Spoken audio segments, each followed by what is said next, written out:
একজন মানুষ ফরজ আমলের মাধ্যমে উসিলা তালাশ করলে হবে না, ওয়াজিব আমলের মাধ্যমে উসিলা তালাশ করলে হবে না, সুন্নতে মুআক্কাদা আমলের মাধ্যমে উসিলা তালাশ করলে হবে না।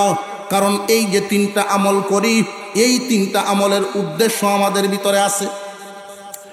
ফরজ আমল আমরা করলাম, ফরজ পালন করলাম জাহান্নামের অনির্দিষ্ট কাল, জাহান্নামের শাস্তির থেকে বাঁচার জন্য। ওয়াজিব আমল করলাম নির্দিষ্ট সময় সীমা পরিমাণ জাহান্নাম থেকে বাঁচার জন্য। ফরজ ওয়াজিব জাহান্নামের আগুন থেকে বাঁচার জন্যই তো আদায় করলাম। কেউ যদি এশার নামাজ না পড়ে থাকেন, তার জন্য সাজা আছে না নাই? তাহলে নামাজ পড়ছি কেন? সাজা থেকে বাঁচার জন্য। সুন্নতে মুআক্কাদা আমল করি, এর একটা উদ্দেশ্য আছে, আল্লাহর পয়গম্বরের সুপারিশ পাওয়ার জন্য। কোন মানুষ যদি সারা জিন্দেগিতে সুন্নতে মুআক্কাদা আমল করে না, রাসূলের সুপারিশ পাবে না। সুন্নতে মুআক্কাদা আমল করি আল্লাহর পয়গম্বরের সুপারিশ পাওয়ার আশায়। খুব মনে রাখবেন, আল্লাহর ভয় এক নাম্বার গুণ। অবতাগু ইলাইহিল ওয়াসিলা, আল্লাহর সন্তুষ্টি হাসিলের জন্য মাধ্যম তালাশ করা, উসিলা তালাশ করা 2 নাম্বার। এই যে উসিলাটা ফরজ, ওয়াজিব, সুন্নতে মুআক্কাদা, এই 3 জাত না। কারণ এই 3টা তো আমরা আমল করি। ফরজ ওয়াজিব আল্লাহর সন্তুষ্টির জন্য নয়, জাহান্নাম থেকে বাঁচার জন্য। সুন্নতে মুআক্কাদা আল্লাহর সন্তুষ্টির জন্য নয়, নবীজির সুপারিশ পাওয়ার আশায়। এই ফরজ ওয়াজিব সুন্নতে মুআক্কাদার বাহিরে যত আমল আছে, যা পারেন তাই করবেন, একবার না সারা জীবন। যত বেশি করবেন তত বেশি সন্তুষ্টি পাবেন, যত বেশি ডিউটি করবেন এটারে বলে অতিরিক্ত আমল। এটারে বলে অতিরিক্ত আমল। মুস্তাহাব, সুন্নতে জায়েদা। যেমন আসরের 4 রাকাত সুন্নত আছে না? পড়লে সব, না পড়লে এরকম। তো এই আসরের 4 রাকাত সুন্নত নামাজ যদি কেউ আদায় করেন, যতক্ষণ নামাজের মধ্যে তাকে বৃষ্টির মতো রহমত নাজিল হয়। কোন একটা দোকানে যদি 10 ঘন্টা ডিউটি, 2 জন কর্মচারী, বেতন 10,000। একজন কর্মচারী 10 ঘন্টা ডিউটি করে, সময় মতো আসা যাওয়া করে, বেতন নেয় 10,000। আর আরেকজন কর্মচারী 10 ঘন্টা ডিউটি করে, ঠিক মতো আসা যাওয়া করে, বেতনে নেয় 10,000, কিন্তু অতিরিক্ত 1-1.5 ঘন্টা সময় বেশি দেয়। দোকান গুছানোর সময় মালিককে একটু সহযোগিতা করিয়া যায়, বিনিময়ে বেতন ছাড়া। বেতনের আশা ছাড়া যে ডিউটিটা করলো, 2 জন কর্মচারীর উপরে মালিক কি সমান খুশি না বেশ কমাইব? অতিরিক্ত যে সময় দিল বিনা বেতনে, তার প্রতি আল্লাহ সন্তুষ্ট বেশি। আল্লাহ পাক রব্বুল আলামিন বলেন, ইয়া আইয়ুহাল্লাযীনা আমানুত্তাকুল্লাহা ওয়াবতাগু ইলাইহিল ওয়াসিলা ওয়াজাহিদু ফি সাবিলিহি লাআল্লাকুম তুফলিহুন। হে ঈমানদারেরা, তোমরাই সফল কাম, তোমরা বিজয়ী। দুনিয়াতেও আখিরাতেও তোমাদেরকে কেউ শাসন করতে পারবে না, তোমরাই দুনিয়া শাসন করবা। কিন্তু বিনা শর্তে না 3 শর্তে। 1 নাম্বার, আল্লাহর ভয় থাকতে হবে। যেই যুগের মানুষের ভিতরে আল্লাহর ভয় থাকবে বেশি, দুনিয়ার কোনো কামানের ভয় থাকবে না। যার ভিতরে আল্লাহর ভয় ঢুকে, দুনিয়ার কোনো ভয় ঢুকে না। 1 নাম্বার গুণ আল্লাহর ভয়। 2 নাম্বার গুণ লাগবে অতিরিক্ত আমল। 2 নাম্বার আল্লাহর সন্তুষ্টি তালাশ করা। আল্লাহর সন্তুষ্টি তালাশ করার জন্য নফল যত রাস্তা আছে। একজন মুরব্বীকে পাইলেন রাস্তায়, সালাম দেওয়া কি ওয়াজিব? সালাম দেওয়া কি ওয়াজিব? কিন্তু সালাম যে দিলেন, এটা আপনার লাভ, অতিরিক্ত আমল। একজন মুরব্বী মানুষকে আপনি রাস্তায় দেখলেন, বড় একটা ব্যাগ লইয়া যাইতেছে মুরব্বী, আপনি দৌড়ায় গেলেন, ওই ব্যাগটার একটু ধরিয়া মুরব্বীকে সহযোগিতা করিয়া দিলেন, ওই কাজটা ফরজও না, ওয়াজিবও না, সুন্নতে মুআক্কাদাও না, ওই কাজটাই আল্লাহ খুশি হওয়ার উসিলা। আপনি রাস্তা দিয়ে যাচ্ছেন, হঠাৎ করে দেখেন যে এই রাস্তার মাঝখানে এমন একটা বিপজ্জনক বস্তু পড়ে আছে যে লোহা, যে কোনো মানুষ না দেখে পাড়া দিলে হয়তো আক্রান্ত হবে, ব্যথা পাবে, ক্ষতিগ্রস্ত হবে, বা কোনো সাইকেল মোটরসাইকেল ক্ষতিগ্রস্ত হবে। এটা সরানো আপনার উপরে ফরজ না, ওয়াজিব না, সুন্নতে মুআক্কাদা না, কিন্তু এটা যদি সরায়া দেন আল্লাহ খুশি হবেন। বুঝে আসতেছে? অনেক মানুষ না বুঝার কারণে, লক্ষ্য করে দেখবেন মুরগির বাচ্চা মরছে বেডির, ইডে দেওয়া লাগছে, দেয়নি না দেয় না। এই মরা প্রাণীটা যে আপনি ফেলাইয়া দিলেন, মানুষ চলাচলের রাস্তার পাশে যে আপনি ফেলাইলেন, ওইটা পচে গলে দুর্গন্ধ হয়ে বাতাসে মিশবে, মানুষের দুর্গন্ধ নেওয়া খুব কষ্ট হয়। যেই ব্যক্তিটা এই কাজটা করলো, অনেক মানুষকে কষ্ট দেওয়ার কারণে সে অপরাধী সাব্যস্ত হবে, আল্লাহর কাছে গুনাহগার। বান্দার হক নষ্ট করলো, হকের মধ্যে সে হস্তক্ষেপ করলো, বান্দার শান্তির মধ্যে ব্যাঘাত ঘটায়া দিল এই কাজটার মাধ্যমে, চিন্তাও করে নেই। পক্ষান্তরে আরেকজন মানুষ কোদালটা নিয়ে যদি একটু গর্ত করে, এই প্রাণীটারে মাটির নিচে দিয়ে যখন দাফন করে ফেলল, আল্লাহ রব্বুল আলামিন এই কাজের দ্বারা বান্দার প্রতি সন্তুষ্ট হয়ে গেল। এটা কি ফরজ, ওয়াজিব, সুন্নতে মুআক্কাদা? এটি অতিরিক্ত আমল। এই অতিরিক্ত আমল যে যত বেশি করব, আল্লাহর সন্তুষ্টি তত বেশি পাইব। ইয়া আইয়ুহাল্লাযীনা আমানুত্তাকুল্লাহা ওয়াবতাগু ইলাইহিল ওয়াসিলা ওয়াজাহিদু ফি সাবিলিহি লাআল্লাকুম তুফলিহুন। আল্লাহ পাক রব্বুল আলামিন বলেন, হে ঈমানদারেরা, ইত্তাকুল্লাহ ওয়াবতাগু ইলাইহিল ওয়াসিলা ওয়াজাহিদু ফি সাবিলিহি লাআল্লাকুম তুফলিহুন। আয়াত বুঝার সুবিধার্থে কয় ভাগে ভাগ করব বলছিলাম? 5 ভাগে। প্রথম ভাগে আল্লাহ ডাক দিয়েছেন, ইয়া আইয়ুহাল্লাযীনা আমানু, হে ঈমানওয়ালাগণ। আল্লাহ তো ইচ্ছা করলে কারোর নাম ধরেও ডাকতে পারতেন। নাম ধরে ডাক না দেওয়ার কারণ হলো এটা আদরের ডাক। এই দুনিয়ার জমিনে লক্ষ্য করে কারোর প্রতি খুশি হয়, বিশেষ করে বাবা যদি সন্তানের প্রতি খুশি হয়, খুশির একটা ডাক আছে, নাম ছাড়া বাবা শোনা চান লক্ষ্মী, এই জাতের শব্দ আছে না নাই? আল্লাহ পাক রব্বুল আলামিন ডাক দিলেন, ও আমার ঈমানওয়ালারা। আয়াতের শেষে আল্লাহ ঘোষণা দেন, লাআল্লাকুম তুফলিহুন, তোমরা বিজয়ী, তোমরা সফলকাম। ঈমানদার যারা, সফলকাম তারা। ঈমানদারদের কোনো বিফলতা নাই, ঈমানদাররা সফল, ইহকালেও সফল, পরকালেও সফল। ইহকালে সফল কেমনে? যে ঈমানদার যারা, তাদের উপরে কেউ চোখ রাঙাতে পারবে না। ঈমানদারদের জানের নিরাপত্তা, মালের নিরাপত্তা দিবেন আল্লাহ। কোন জাতি ঈমানদারদেরকে উপরে মরলগিরি করতে পারবে না। দুনিয়ার জমিন থেকে যেই দিন বিদায় হয়ে যাবে, আল্লাহর তৈরি জান্নাতে যাবে। সুতরাং ঈমানদাররা সফল, নিশ্চয়ই ঈমানদাররা সফল। ঘোষণাটা দিছেন কে? জবান খুলে বলেন কে? ঘোষণা দিছেন আল্লাহ। আল্লাহ পাক রব্বুল আলামিন নিজে ঘোষণা দেন ইমানদাররা সফল, আখিরাতে সফল, এতে কোনো সন্দেহ নেই।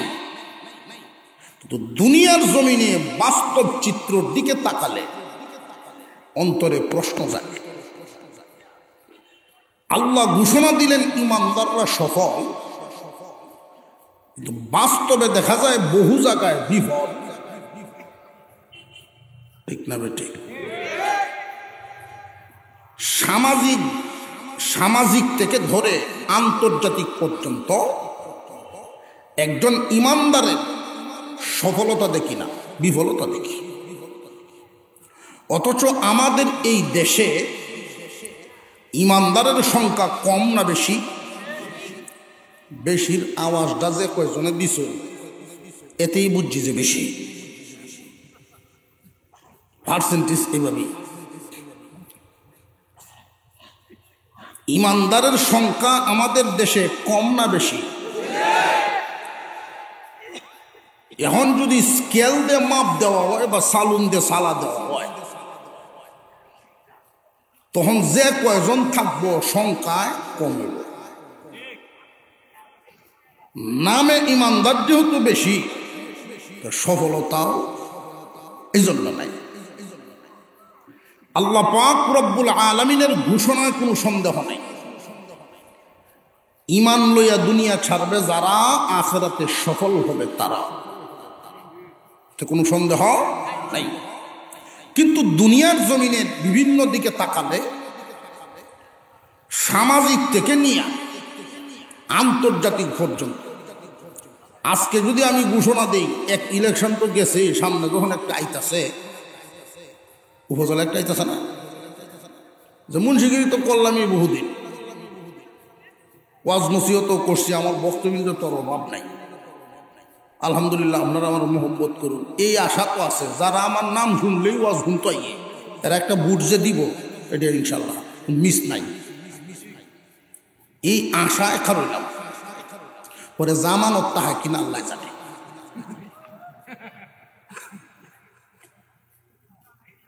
তাহলে ইমানদার কি সফলতার হতে? সমস্যাটা কোথায়? আল্লাহ তো ঘোষণা দিচ্ছেন ইমানদার সফল। এলাকার অবস্থা কইলাম, আন্তর্জাতিকভাবে বা দেশীয়ভাবে দেখেন, রাষ্ট্রীয়ভাবে কাফের কুফার বেঈমানদেরকে মিডিয়া ব্যক্তিত্ব, মিডিয়াতে সাংবাদিকরা যেই মূল্যায়ন করে, একজন ইমানদারকে এই মূল্যায়ন করে না। আর একটু জোরে কর।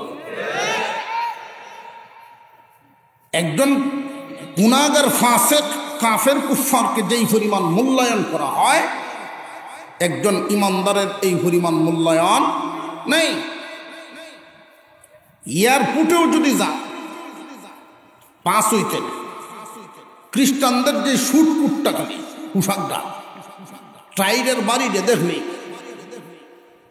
পুলিশ সাইড, দূর থেকে সার সার করতে থাকবো, একবার দেখে দিয়েছে। আর খালি ফাঁকরির কোনা যদি দেখে, 14 বার চেক করবো। আর একটু জোরে কর। আন্তর্জাতিকভাবে সামাজিক থেকে নিয়ে ইমানদাররা কি বাস্তবে সফল না বিফল? মুসলমান ইমানদার ভাইয়ারা আমার, কোন জায়গায় কারণটা আমরা একটু দেখি। ঘোষণাটা কার? ঘোষণা দিয়েছেন যিনি, এই ঘোষণায় তো কোনো সন্দেহ থাকার কথা না। আখিরাতে ইমানদাররা জান্নাতি, তারা সফল, কোনো সন্দেহ নাই। কিন্তু দুনিয়ার জমিনে বাস্তব চিত্রের দিকে যখন তাকায়, ইমানদারদের সফলতা দেখতে পাই না। অথচ আল্লাহ ঘোষণা দিলেন, ইয়া আইয়ুহাল্লাযীনা আমানুত্তাকুল্লাহা ওয়াবতাগু ইলাইহিল ওয়াসিলাহ ওয়াজাহিদু ফি সাবিলিহি লাআল্লাকুম তুফলিহুন। আল্লাহ পাক রব্বুল আলামিন ঘোষণা দিলেন, হে ঈমানদারেরা, তোমরাই সফল কাম, তোমরা বিজয়ী। এতে কোনো সন্দেহ নাই, তোমরা সফল কাম, তোমরা বিজয়ী। দুনিয়ার রাজত্ব, আখিরাতে জান্নাত। এই দুনিয়ার জমিনের রাজত্ব এবং আখিরাতে জান্নাত ঘোষণাটা দিছেন কে? বর্তমান দুনিয়ায় দেখা যায় এর উল্টা। মহান মাওলায়ে কারীম দুনিয়া টিকায় রাখছেন কার উসিলায়? দুনিয়া টিকায় রাখছেন ইমানদারদের উসিলায়। অথচ বর্তমান দুনিয়ায় ইমানদাররা গোলামে পরিণত হয়েছে। আর একটু জোরে কর। মাঝে মাঝে ভাবি, স্বাধীনতা পাইছি ঘোষণা 50 বছরের বেশি। আসলে কি আমরা স্বাধীন হতে পারছি? আমাদের এই দেশে শিক্ষা ব্যবস্থা কেমন হবে এটা ঠিক করে দেয় অন্য দেশের লোকেরা। ঠিক না বেঠিক? আমরা স্বাধীন হইলাম কই? আমাদের দেশে কে কোন চেয়ারে বসবে এটা ঠিক করে দেয় অন্য দেশের লোকেরা। এমনকি আমাদের দেশে কে কতদিন জেলে থাকবে এটাও পর্যন্ত ঠিক করা হয় অন্য দেশ থেকে। স্বাধীন হইলাম কেমনে? আমরা পদের লোভে গোলামে পরিণত হইয়া যাই। ইয়া আইয়ুহাল্লাযীনা আমানুত্তাকুল্লাহা ওয়াবতাগু ইলাইহিল ওয়াসিলা ওয়াজাহিদু ফি সাবিলিহি লাআল্লাকুম তুফলিহুন। ইমানদাররা, তোমরাই সফল কাম, তোমরা বিজয়ী।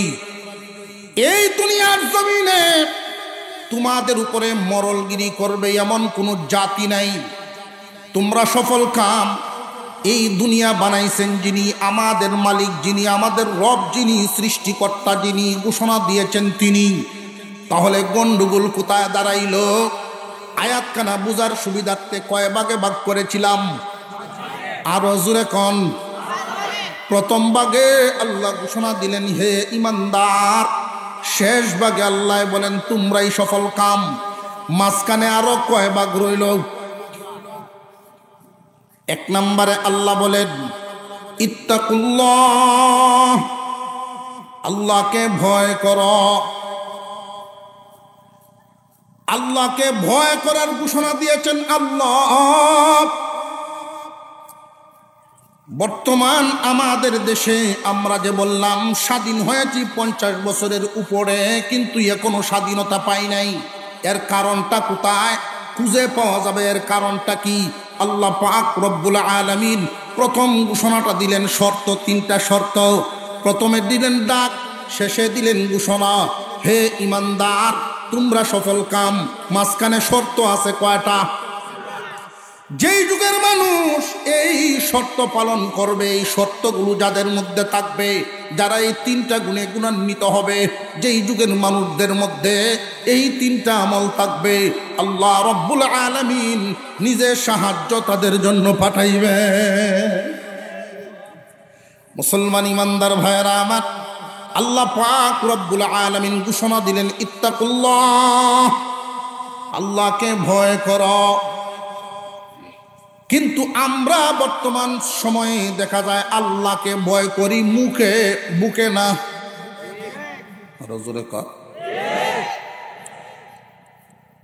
যদি দেখা যায় কেউ নামাজের তালিম দেওয়া হয়, ফজরের সময় যে ঠান্ডা হুজুর হতো না, এশার নামাজও যাইতো না, ফজরও যাইতো না।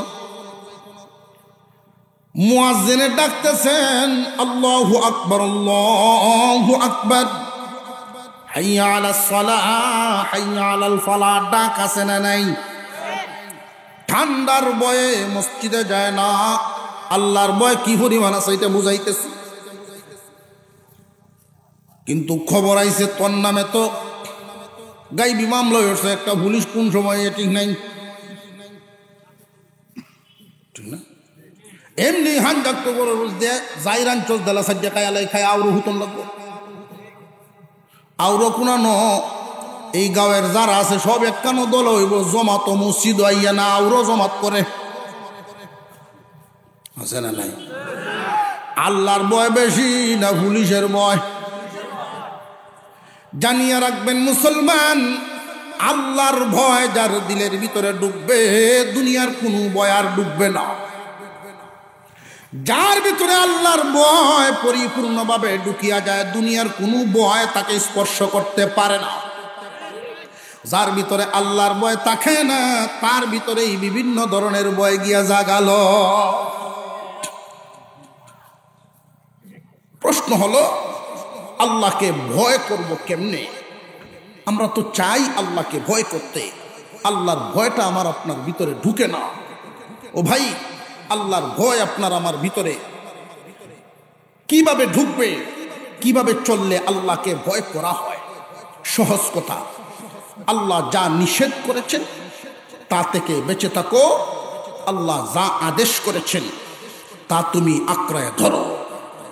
আল্লাহর নিষেধগুলোকে ছেড়ে দাও, আদেশগুলোকে ধরো, পালন করো।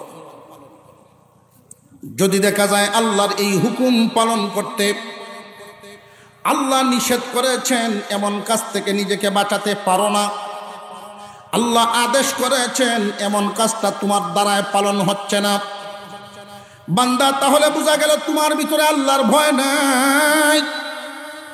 মুখে বলতে পারো কিন্তু তোমার অন্তরে নেই। এই অন্তরে আল্লাহর ভয় কেমনে ঢুকাইবেন? কেমনে ঢুকাইবেন? আল্লাহ ওয়ালাদের সাথে যোগাযোগ বাড়ায়া দিবেন, আল্লাহ ওয়ালাদের পরামর্শ নিবেন। একটা হলো দেহের রোগ, আর একটা হলো অন্তরের রোগ। বডিতে যখন রোগ হয়, হাসপাতাল, ক্লিনিক, চিকিৎসালয় আছে না নাই? এইরকম ভাবে খানকা আল্লাহ ওয়ালাদের দরবারে গেলেই আল্লাহর ভয় ঢুকানোর পদ্ধতি পাওয়া যায়। এর মধ্যে একটা, যেহেতু পরিবেশ হয়ে গেছে, আমি একটা কথা বলিয়া দেই, প্রতিদিন মাঝে মাঝে একটু ভাবিয়া দেখবেন, মসজিদের মাইকে বা রাস্তাঘাটে মাইকে এলান হয়, অমুক নাই ওইটার সময় জানাজা হবে, মৃত্যুর সংবাদ আছে না নাই? বর্তমান সময়ে যত মানুষ মারা যায়, সব কি বুড়া না জওয়ানও মরে? রে যুবক, কোনদিন কার ডাক আসিয়া যায় জানা নাই? তোমার সন্তান, তোমার মেয়ে, তোমার ছেলে খুব প্রিয়, তোমার ঘর খুব প্রিয়, একটা ঘর বানাইছো, যদি তোমার নামটা মাইকে এলান হয়ে যায়, গতি কি হবে? যায় নামাজে বসে চোখ বন্ধ করে একটু ভাবেন, আগামীকাল পরশু যদি আপনার আমার কারোর নাম মসজিদের মাইকে এলান হয়ে যায়, অমুক নাই ওইটার সময় জানাজা হবে, হইতে পারেনি না পারে না? 22 বছরের যুবক মারা গেছে, 25 বছরের যুবক মারা গেছে, 17 বছরের যুবক মারা গেছে, অহরহ ঘটনা ঘটতেছে না ঘটতেছে না? রে যুবক, কোন দিনের মায়ায় তুমি পড়ে আছো? দাড়ি তোমার পাকবে ওই আশায় বুঝি তুমি অপেক্ষা করো যে ওই দিন তোমার আমল ঠিক করবা? না, এই সুযোগ নাই। একবার তুমি ভাবিয়া দেখো, তোমার মতো সমান মানুষ তোমার বন্ধু বান্ধবের ভিতরে অনেক বিদায় হয়ে যাচ্ছে। কোন দিন জানি রে ভাই, কার নাম ডাক আসিয়া যায় ঠিক নাই। কার জানাজার নামাজ পড়ার জন্য সব মানুষ তৈরি আছে, জানাজার দাফন কাফনের কাপড় বাজার পর্যন্ত আইসা গেছে, তোমার খবর নাই। কাফনের কাপড়টা বাজারে আইসা গেছে, মসজিদে পালকিও রেডি আছে, জারের বাসও তৈরি আছে, শুধু তুমি তৈরি হও নাই। বান্দা, দুনিয়া কিন্তু ছাড়তে হবে, খুব ভালো করিয়া বুঝবেন। চোখ বন্ধ করে যখন এই কথাটা ভাববেন, একজন মানুষ মারা গেলে আমরা যা দেখি, বাস্তবে আপনি আমি মারা গেলেও তাই তো হবে, এতে কোনো সন্দেহ আছে? আমরা এখানে যারা আছি, মৃত্যুর অবস্থাটা কি ভিন্ন না সব এক? যদি দশারা জমিনের মালিক হয়, তার মরণও একেই, জায়গা একেই, দাফন কাফন একেই। একটু হিসাব মিলায় নাও রে যুবক, আজকেই যদি তোমার নাম মাইকে এলান হইয়া যায়, অমুকের সন্তান অমুক বিদায় হয়ে গেছে, ওইটায় জানাজার নামাজ হবে। বন্ধু বান্ধব চতুর্দিক থেকে ছুটাছুটি করে তোমার বাড়িতে জমা হবে। খুব মনোযোগের সাথে ভাবেন বিষয়টা। আপনার আমার এমন হতে পারে না পারে না? আরো জোরে কর। তো মরণের পরের দিন থেকে হাসরের মাঠের আগ পর্যন্ত একা, এই সময়টা একা। কবর প্রতিদিন ডাকতেছে, একাকিত্বের গোরামি, সাবধানে আইসো। মুরাকাবা করবেন, এইখানে আমরা যারা আছি প্রত্যেকেই মরণশীল, কেউ থাকবো না, কেউ থাকবো না। আমাদের আগে যারা ছিলেন তারা কেউই নাই। যেই বাড়িতে বসবাস করেন এই বাড়িতে আমার আপনার আগে আর কেউ থাকতো। এই দুনিয়া ছেড়ে দিতে হবে, এটাই বাস্তব কথা। চোখ বন্ধ করে অন্তত 5 মিনিট ভাববেন আল্লাহর ভয়টা ভিতরে ঢুকানোর জন্য, তাহলেই বুঝে আসবে কোথায় আছেন, কি করছেন, আর আপনি কোন দিকে যাচ্ছেন। কবর সু কদম সুয়ে মরকদ, নজর সুয়ে দুনিয়া। কদম প্রতি মুহূর্তে মুহূর্তে কবরের দিকে আগাইতেছে, কদমগুলো প্রতি মুহূর্তে মুহূর্তে আগাইতেছে কবরের দিকে, আর নজর কিন্তু দুনিয়ার দিকে। গাফলতির মধ্যে আছি, চোখ বন্ধ করে ভাববেন যদি আমার নামটা মসজিদে এলান হইয়া যায়, বন্ধু বান্ধব আত্মীয় স্বজন সব আমার বাড়িতে জমা হবে। যেইভাবে সাধারণত মানুষ মারা গেলে আমরা যাই, আমি মারা গেলেও সবাই আসবে। টাঙ্গাইল থেকে অনেক মানুষ গিয়া জিজ্ঞাসা করবো কি হইছি এত অল্প বয়সে, কালকে না ওয়াজ করে আইলো। সবার বেলায় একই হালত, কালকে না দেখলাম বাজারও কেমনে মারা গেল। জিজ্ঞাসা করব, শুধু মানুষ খোঁজখবর নিবে। ছোট ছোট বাচ্চারা কান্নাকাটি করতে থাকে, আপনার লাশটা বালিশ ছাড়া খাটের উপর উপরে থাকবে। একদল মানুষ কাপড় আনার জন্য যাবে, আত্মীয় স্বজন বিভিন্ন দিক থেকে জরু হতে থাকবে। একেবারে আপনজনরা শুধু কাঁদবে, চোখের পানি জড়াইবে। বাচ্চাগুলো থইয়া গেল, বাচ্চাগুলো থইয়া গেল, কেউ এই চিন্তাটাই করবে না সাথে কি লইয়া গেল। সাথে তোমার কর্ম ছাড়া কিচ্ছু যাবে না। এই চিন্তাটা যখন করতে থাকবেন মুরাকাবার মাধ্যমে, কাফনের কাপড় আনবে একদল, বাঁশ কাটবে একদল, গরম পানি করবে একদল, তোমার ঘরটা বানাইব একদল। জানাজার নামাজটুকু পড়াইয়া এই যে পালকিতে নিয়ে রওনা দিবে, আত্মীয় স্বজন বন্ধু বান্ধব এলাকাবাসী মিলিয়ে তোমার নিয়ে রওনা দেয়। 2 জন মাত্র মানুষ লাভ দিয়া কবরে নামবে। এই 2 জন মানুষ কবরে শুয়াইয়া খাটকিগুলো দিয়া উঠাইয়া এই যে কপাট লাগাবে, জীবনে আর কোনোদিন আশা হবে না, এই নাম থাকবে না। প্রত্যেকটা মানুষের এই হালত যখন হয়, এই বিষয়টা নিয়ে ভাববেন আমারও তো নিশ্চিত। এই কথাটা 5টা মিনিট ভাববেন, আল্লাহর ভয় ঢোকা শুরু হবে।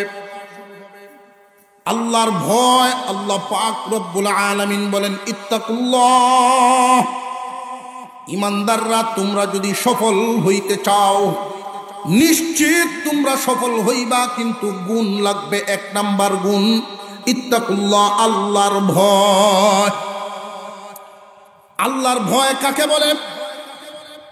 প্রথমত আল্লাহর ভয় বলা হয় আল্লাহ যা নিষেধ করেছেন এইগুলো তুমি করবা না, যা আদেশ করেছেন এইগুলো তুমি ছাড়বা না।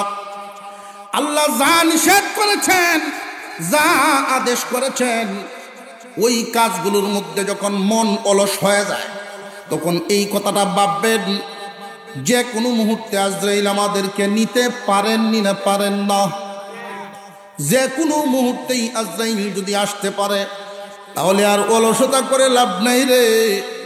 যদি সকাল 10টার বেলায় তোমার ইন্তেকাল হইয়া যায়, আমল নামায় আসবে তোমার ফজরের নামাজটা কি আছে না নাই।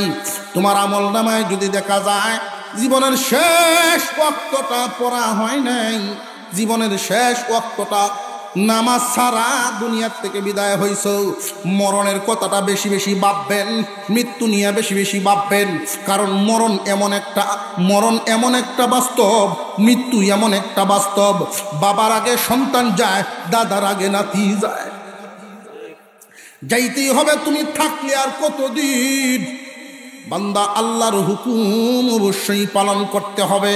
আল্লাহ পাক যা নিষেধ করেছেন, যা আদেশ করেছেন, আল্লাহ আদেশ করেছেন ফরজ ওয়াজিব আছে না নাই? ফরজ ওয়াজিবগুলো ঠিক মতো আদায় করা। আল্লাহ পাক রব্বুল আলামিনের ভয় অন্তরে ঢুকাইলে এক নাম্বার গুণ। 2 নাম্বার গুণ আল্লাহ বলেন ওয়াবতাগু ইলাইহিল ওয়াসিলা, আল্লাহর সন্তুষ্টি অর্জনের জন্য মাধ্যম তালাশ করো। আল্লাহ খুশি হন এরকম ওসিলা তালাশ করো। এই ওসিলাটা কোন ধরনের হতে পারে এই বিষয়টা জানা রাখা দরকার। কথা বুঝে আসতেছে? মানুষ যদি এই বিষয়গুলো একটু চিন্তা ভাবনা করে চলতো, আমাদের সমাজ কতই না সুন্দর হয়ে যেত। কোনো একটা রাস্তা ভাঙ্গা যখন শুরু হয়, অনেক ইট সোলিং রাস্তা দেখি আমি, অনেক ইট সোলিং রাস্তা।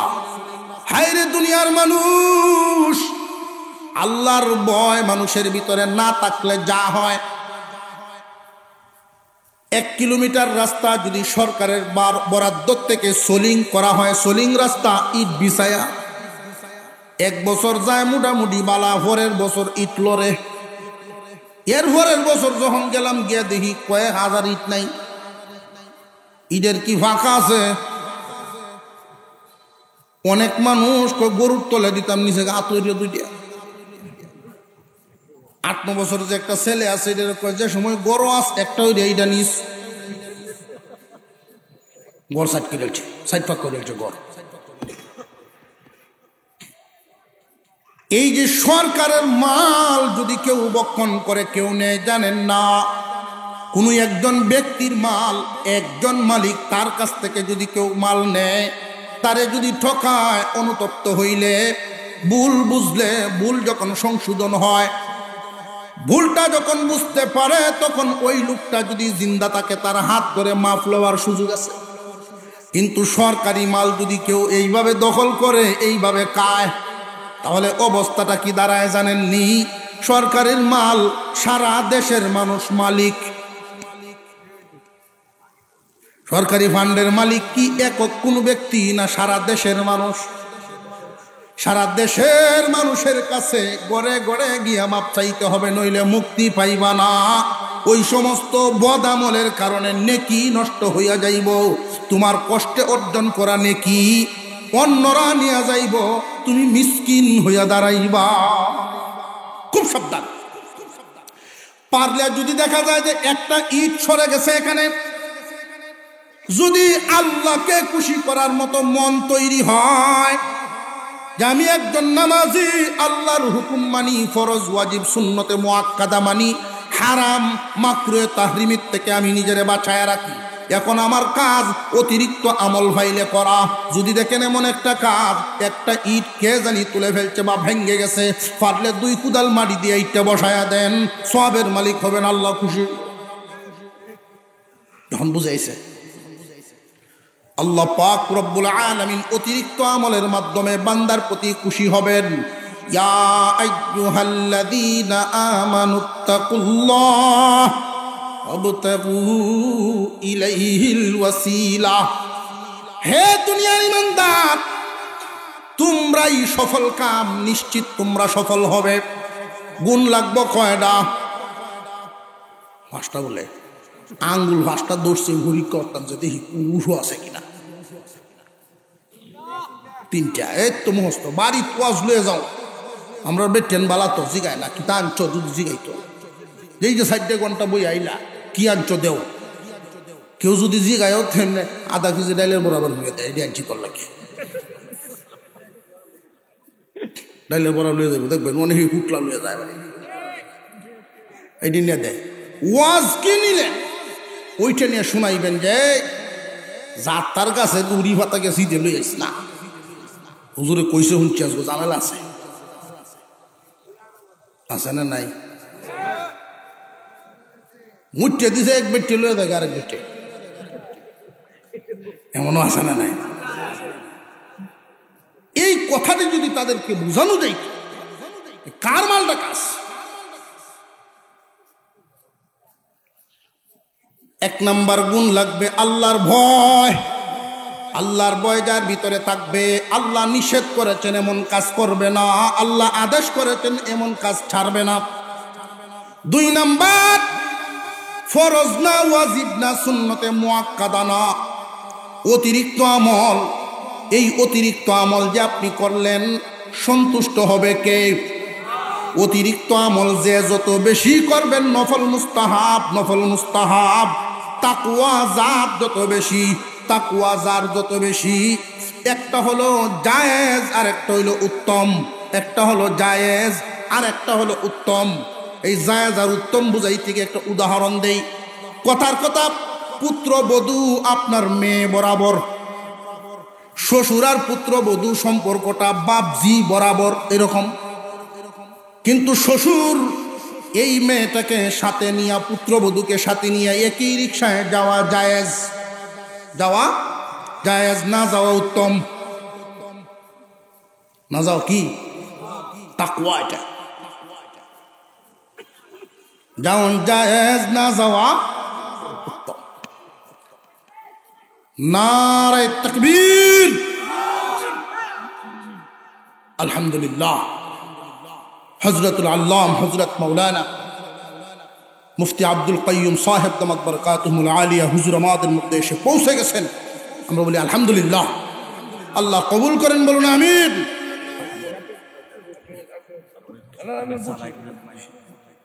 তিন নাম্বার গুণ কয়টা গেল? দুইটা। এক নাম্বার ইত্তাকুল্লাহ, দুই নাম্বার ওয়াবতাগু ইলাইহিল ওয়াসিলা, তিন নাম্বার ওয়াজাহিদু ফি সাবিলিহি, আল্লাহর রাস্তায় জিহাদ। আল্লাহর দ্বীন জমিনে টিকায় রাখার জন্য। শুধু আজকে এমন দান চাইলাম, আজকে দিলেই শেষ, তা না। এক জায়গায় কথা বলার দরকার হইলো, এক জায়গায় কথা বললেই শেষ হয়ে গেল দায়িত্ব, এমন না। মনের ভিতরে কথাটা এমন ভাবে ঢুকাইতে হবে, ইসলামের মোহাব্বত এমন ভাবে ঢুকাইতে হবে, আল্লাহর দ্বীন জমিনে টিকায় রাখার জন্য, আল্লাহর দ্বীন জমিনে টিকায় রাখার জন্য হর রাস্তায় মেহনত করতে গিয়া যেই জায়গায় যা দরকার তা করতে হবে। যদি কথার দরকার, কথার মাধ্যমে ইসলামকে সাহায্য করা, কাজের দরকার হলে কাজের মাধ্যমে ইসলামকে সাহায্য করা, অর্থ লাগলে অর্থ দিয়ে ইসলামকে সাহায্য করা, যদি জান লাগে জানের মাধ্যমে হলেও ইসলামকে দুনিয়ার জমিনে টিকায় রাখার প্রচেষ্টা সারা জীবন চালায় যাওয়া, এই গুণ থাকতে হয়। প্রত্যেকটা মুমিনের কাছে যদি এই গুণ থাকে, তাহলে আজকে আর আমাদের এই জিল্লতির জীবন থাকে। এই জিল্লতির জীবন হওয়ার কথা না। আলেমের বিরুদ্ধে যখন এক ফাসেক, কোনো একজন ফাসেক আলেমের বিরুদ্ধে কথা বলতে থাকে, নামাজ পড়ে এসে টুপি মাথা, মুখ বন্ধ, কথা বলে না, সাথে সাথে যদি ওয়াজাহিদু ফি সাবিলিহি তার দিলের ভিতরে থাকতো, এখানে কথার দ্বারা প্রতিবাদ করার ব্যাপার, সাথে সাথে প্রতিবাদ করত, তার জবান বন্ধ হয়ে যেত। আল্লাহ পাক আমাদেরকে বুঝার তৌফিক দেন, বলুন আমিন।